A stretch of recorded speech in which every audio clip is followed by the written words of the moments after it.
Week 24, day 3. So kind of the same old with sleep. Kind of tossed and turned a little bit.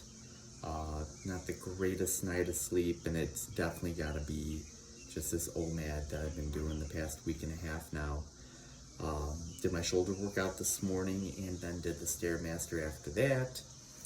Legs were definitely burning a little bit more doing the Stairmaster. Shoulders felt a little fatigued. I've noticed probably the last 3 workouts I felt kind of depleted doing the workouts, and it's just because, again, eating 1 time a day, calories are super low, just not having the energy, but I'm still lifting the same amount of weights, doing the same reps, getting through the workouts, and at this stage of the game, with about 2.5 weeks left, that's all my goal is, just get through the workout, using good form, squeezing the muscles. If I gotta put the weights down and rest for 10, 15, 20 seconds before I gotta finish the last 1, 2, 3, 4 reps of that set, so be it. Definitely I'm looking forward to that next ketogenic refeed, which is still not coming until Sunday. But yeah, the one good thing I will say about OMAD is I put all that time and attention and focus into making that breakfast, and then I don't have to worry about cooking again until tomorrow. So that's the one nice thing. The downside is I'm constantly fixating on food. All I'm thinking about is tomorrow morning, having that pre-workout drink, and then a couple hours later having that big breakfast. Yesterday I was actually looking up bakery recipes, and I do not bake at all. Just because it's like I have a taste for peanut butter cups. Like Reese's peanut butter cups are like my favorite candy, and I haven't had one in over a year. Oreos are one of my favorite cookies. Again, haven't had an Oreo in well over a year. But I was looking up a recipe to make a homemade giant Reese's peanut butter cup and make a giant Oreo pie using Oreos. And it was like, I stopped myself looking at these things. I'm like, why am I looking at these? It's really weird getting to the tail end of this prep, just the cravings I'm getting. My brain, I feel like I'm in a constant state of fight or flight. It's not technically healthy, like what I'm doing at this point. I'll be the first to admit that. And every bodybuilder will admit that. Once you're at the last final stretch of your prep, it really isn't healthy what you're doing, because you're trying to get to such a low body fat percentage that it really is unhealthy and unnatural. But in the grand scheme of things, these 6 months, and specifically the last 2 to 3 months, is such a short amount of time in my life span.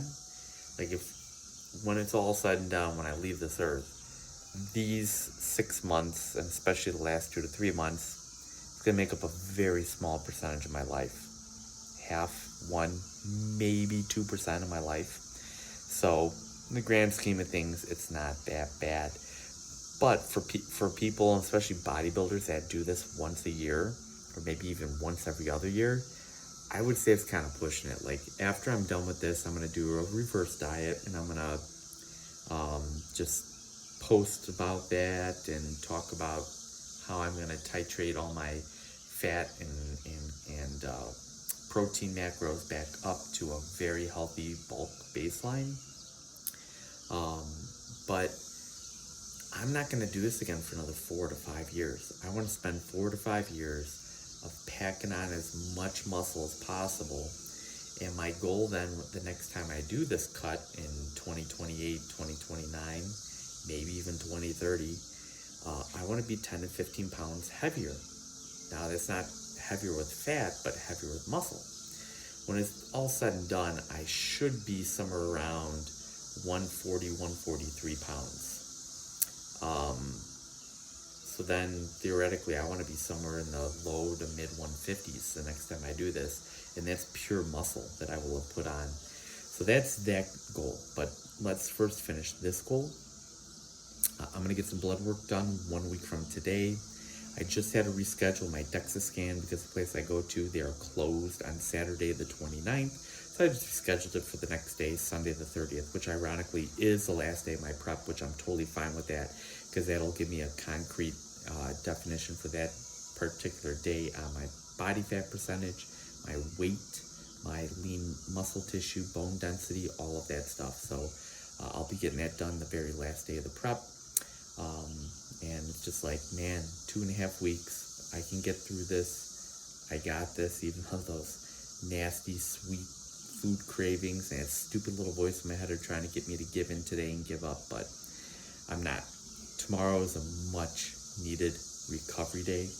I think I'm going to do a hot jacuzzi tomorrow with some Epsom salt thrown in there.